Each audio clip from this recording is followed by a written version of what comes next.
Fucking carrot killer my ass. It's a big fat freelancer. So let's see if this sucker is a carrot killer after all, or if that was just shit BS marketing, right?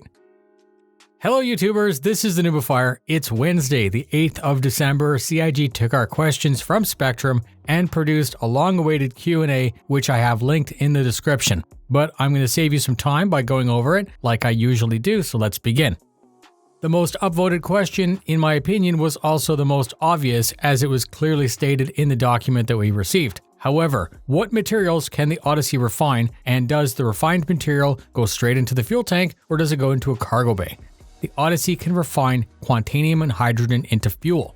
The refinery solely exists to extend the ship's range, so refined fuel goes directly into the fuel tanks rather than the cargo bay.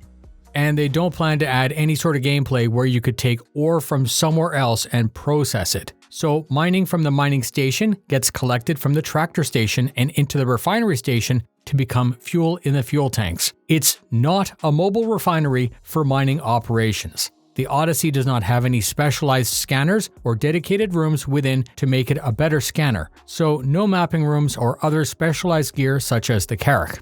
The scanners that are equipped by default can be upgraded just like any other ship, and they said that if you really want to, you could use a Hornet tracker or a Terrapin to improve your scanner capability. So this sounds pretty weak if a capital-sized ship has less scanning range than a small ship with a sensor.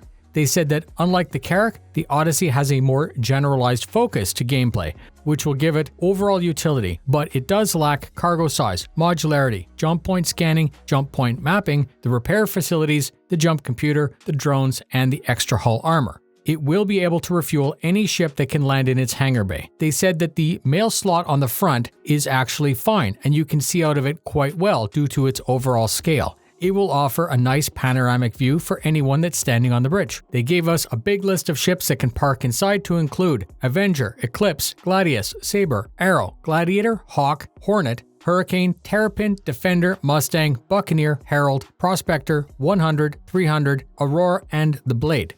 The Vanguard, Cutlass, Lancer, Reliant, and Geon Scout are all too large to land in it. Alien tech is used on MISC ships wherever possible. So those rings that you see are actually the crew lift, and that ends up saving interior space. They confirmed that size 4 shields are capital class. There are no included snubs, runabouts, or rovers like the Carrack. The cargo bay can carry up to an Ursa rover, but it's not intended to carry a ballista, Spartan, or Tonk, but they did say that we could try. And they ended by saying that there are no specialized captain's quarters, but each crew member would have their own separate room. So whichever room the captain chooses would then become the captain's quarter.